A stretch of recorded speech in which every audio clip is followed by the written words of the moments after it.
Hi everyone, how's it going? Nice, good pizza, yeah? Yes, awesome. So, the last time I was here, I gave a talk about designing success, this idea of like, how do you make users successful, a user's guide. And now I'm doing a talk about designing success, a developer's guide. And really, it's just like the flip on the last talk. So it's like a point about the other points, you know? And yeah, let's get into it.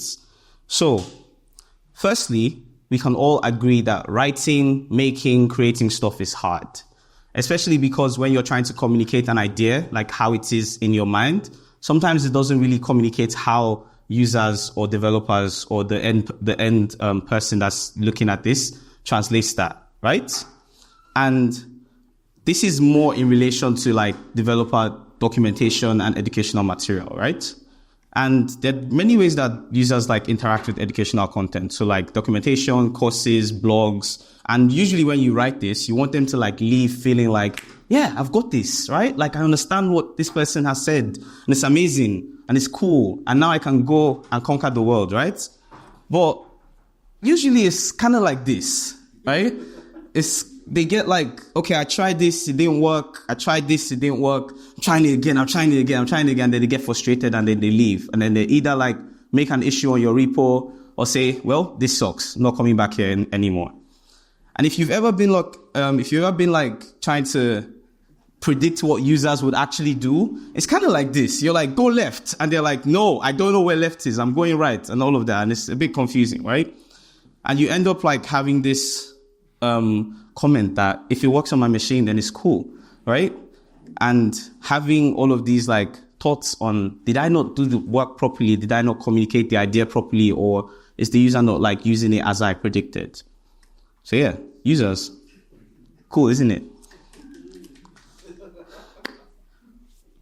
However, what if there was a way to like validate that I understand what I'm trying to communicate and you can see exactly what I am doing, or I'm trying to communicate as I've envisioned it, and you're using it as well. This is where we get to like the big reveal. Interactive examples. Now, there are lots of ways that you can have like examples in your documentation. Usually you'd have it in like a copy and paste, like the person has to like copy it and go run it in like wherever they're running it. And sometimes the environments that they're running it in, you can't really control that. So sometimes it could be a version issue or like some other issue. So what if there was a way to like make all of this come together? I really love this. So I was going to put in the slide, this hat, obviously Surrealist, that's what we're launching today. And Julian and Misha and Toby have explained like what the Surrealist like looks like in the interface of like desktop and web app. We're going to be looking at a cool way of using Surrealist within your documentation in order to ensure that anybody that's using SurrealDB in any instance can be able to still run the same queries and get the same results because you're running on sandboxes. One feature that they didn't like mention is you can embed Surrealist. And if you scan this, let me move away from here. If you scan this QR code, you can actually see the interface I'm going to show next. So that's all my slides. That's all the memes. We're going to do demos now. So if you go over to surrealist.app /mini/docs, is that /new? Is that big enough? Can you see it from the back? It's good. Okay, cool.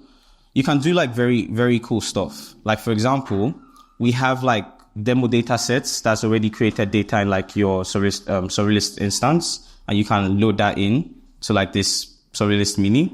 And what that allows you to do is you don't have to like kind of load your actual information from wherever it is. You can just like select, for example, because I know what is in the demo data set, I can do select all from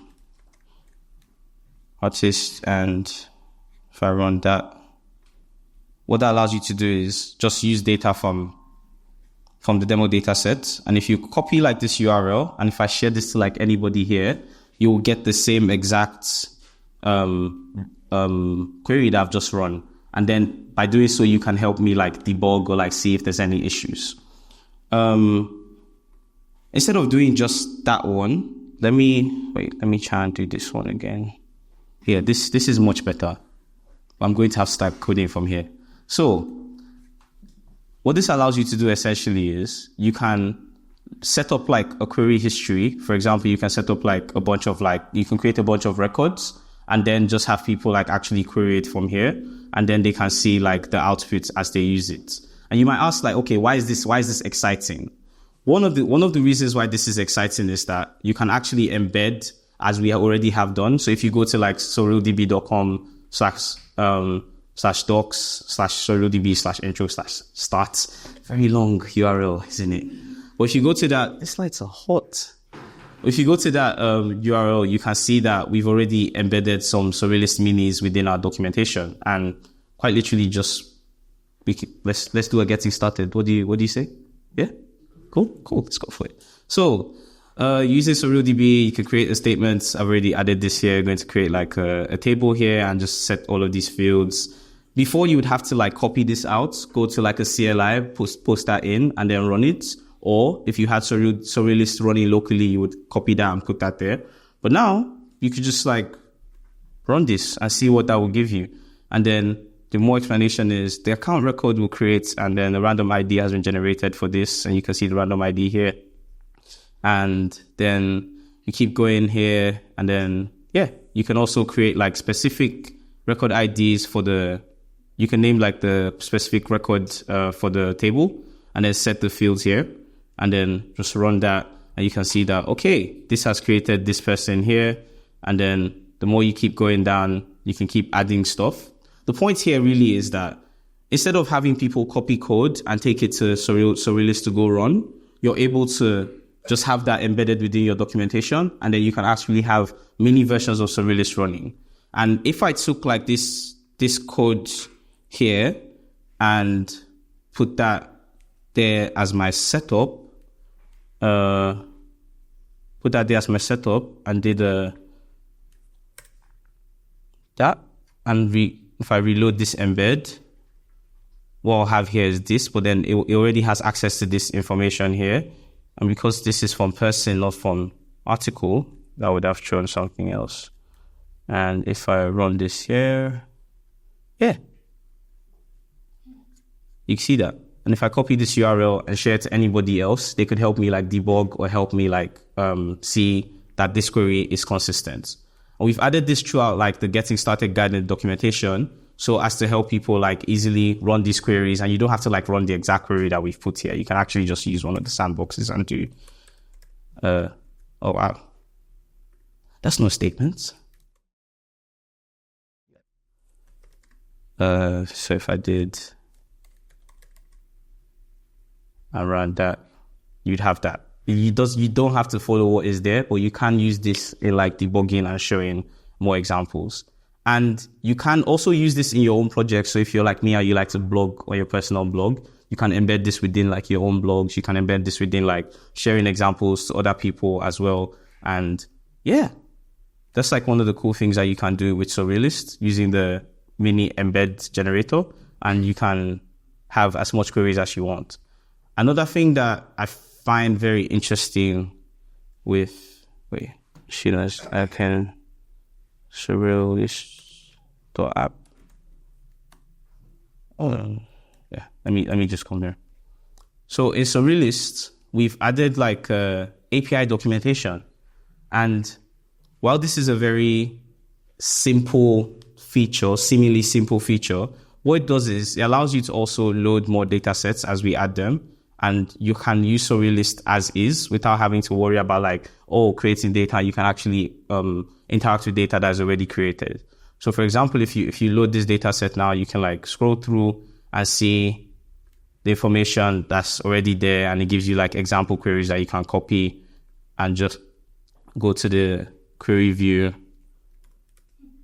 and run. And you can see all the information that's there. And this allows you to also do stuff if you're using a particular IDE, you can also like read through and see, SDK. You can also read through and like see what the output should be depending on what you're using. And you can also access the actual documentation for the particular SDK you're using just by clicking on this.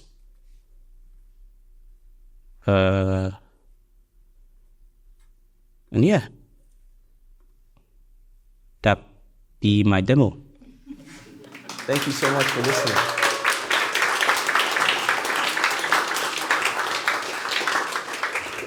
We have a question immediately from the back. Okay, this is going to be a double throw, Julian. Oh, nice.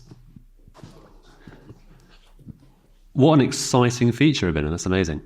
I think it wasn't clear necessarily that that documentation there is also generated from the fields and the tables that you have in your data set. Is that correct? Yes. So if you don't have any fields and you load in like a data set, it will show you those fields. But if you do have like some fields, like say for example, these ones are from the data set. So let me just refresh that. So if you had like tables here, you had like information and relationships and all of those things. When you go to the API docs as well, you can then see all of them under these tables. So it does load your own data if you have them into Surrealist, and then you can then see how that can be used. Yeah. Awesome. Just while we wait for other questions, I have one, and then please do raise your hand if you want. Documentation is a never-ending beast that continues to grow and grow. How do you prioritize what you're going to be working on next is my first part. And the second part is, from the community, how can we help you? Oh, yes. So we love open source at SurrealDB. So firstly, how do we prioritize what we'll be working on? Really, at this point, we're trying to like add more examples, because that's one of the requests we got in from the community. Like, how do we add more examples for people to like learn? And those are the top priorities for like the developer experience team, developer education as well. Adding all of those so that we make your lives easier, and then you can, we want to like build in more stuff. And if you would like to like contribute to the documentation, we've made it even easier. You don't even need to go to GitHub. Like, you can, if you find something that's like, oh, cool, don't like how this is here, I want to add something new. If you just edit this page on GitHub, you'll literally be able to just make a PR from here. Or you can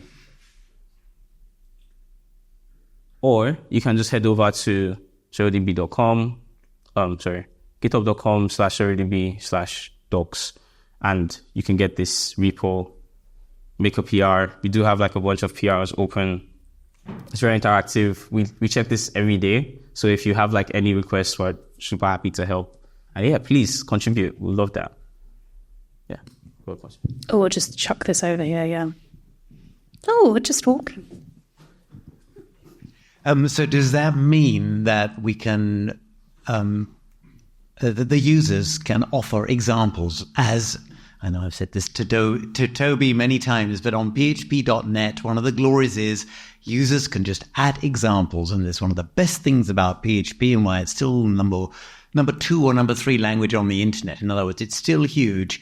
And it helped me so much 25 years ago when I first started doing it. Can we therefore, via PR in GitHub, but can we users offer examples? Is that what you're saying? Yeah, definitely. If you have like an example that you feel like, oh, it should be here, and that helps, like if it fits into like where, for example, the sections that we have, and if it doesn't, and you create like a section that we can discuss that. Like if you make an issue and make a PR, definitely, if it's an example that helps, we'd be happy to review and add that in. Great, thank you. Yeah. Any questions? Users? Yeah. Please. Oh, sorry. This is for our online. Yeah, thank you. Okay. Yeah. Right. So, I think about challenges ahead of SurrealDB, and I have an impression that the hardest battle is to explain developers why they how SurrealDB can make their lives better, and a lot of that boils down to me to explaining how they can benefit from the graph. From the graph capabilities, right? Because people are used to think in relational terms, and then solving problems like, for example, centrality, clustering, influence, pattern matching, relatedness. Solving all those are graph problems. Mm-hmm. And people are not used to think in graph terms. They are not even aware that there is another model. A lot of developers out there, they never worked with the graphs. I mean, outside of university. And do you see any room for the effort, to raise awareness that there is another model in which solving your problems might be much more convenient? Yeah, definitely. So for those of you that do know, SurrealDB does allow. Oh, look at that beautiful website. The new website got rolled out today. One sec. Just going to look through this. Where's that? Okay, yeah. So SurrealDB does offer like graph, because it's multimodal, so you can do like document style, like graph style relations with your data. And we do have like this statement that allows you to relate data like quite much more easier than you would do with like usual SQL joins. While it's still like one of the features that we have and we're still like constantly developing, I think like if you take a look at this like page, it should give you like a bit of like context as to how we're thinking about graph relations, and we're still adding more features. For example, just in 1.4, we added the what's called define. It's on the table, so you can define a relational table, a type relational table that allows you to like have relationships specifically to that table with like permissions to that table. And in the sense of like, how do you explain the benefits of SurrealDB? I think like if you've worked with like databases and you have like multiple databases for like solving different problems within your projects, with SurrealDB, like you can replace like a lot of those different databases with like this one that like allows you to like query your data like much more flexibly and also be able to like relate them with ease. So yeah. So that is for people who know that they need graph database. Yeah. I'm talking about people who are not aware yet that they need that. For example, people who are using entity attribute value anti-pattern to model relationships in relational database. People that are just not aware that they need a graph database. Yeah. I see what you mean. And I think that like in so many ways, because like obviously most of these features, like we're still like building them out, right? And I think that, yeah, there is like some efforts that are being made to like educate people on what do you need SurrealDB for and how can it help you in like in your application, right? So I'll take that to my team and we'll get more information or even add more information to our documentation on how you can do that. Yeah, because that's awesome. Because I think it's a really hard problem. It's for those people. It's unknowns. Yeah. So yeah, I see what you mean. It's in terms of like how do you tell people like when do you even do a graph relation? Like when does it put? And usually the answer would be like when you want to like what we usually use like SQL joins for. Like how would you, if you wanted to link two tables together in a way that would like help you easily fetch those, like that sounds like a good case for graph, and we can highlight that more. Yeah. If you use 4 joins, maybe you need to look at the problem from the different way. Exactly. If you have so many joins in your, I think the tagline will probably be if you have too many joins, try to relate. we do have some content on the blog. Yeah, my colleague Alex has done a lot of work on writing some of these as soon as I can find them. Yeah. And also thinking inside the box. Yeah, there's this one, Beyond SQL Joins. If you want to like take a look at that one, there's this one as well. So this one helps you like see more as to like why we're actually solving the problem of joins. And you also have, there's an older one about, check out the blog. There's a lot of information on there, but we can do a better job of like highlighting that. So I see what you mean. Can I just add to that as well? Yeah. It's a really interesting point. It's a really interesting point. A lot of our kind of a trend that we've seen is people not really coming from graph databases, because the way that you have to model data in graph databases is very specific. And therefore, that's why you see people with document databases, relational databases, and then graph databases sitting on the side. What we're seeing is people coming to us from relational databases and document databases, and then seeing this whole other world of graph that they don't really know about. And actually, if you think about data and our lives, that is how we model the world in our minds. We model it on relationships. We don't think, there's a table of people in this room and they all interact with a number with another table in a different set of data. It's all about graph. And when you actually see what you can do with that graph data, how you can analyze things, how you can do time series data, how you can do inference, it's amazing.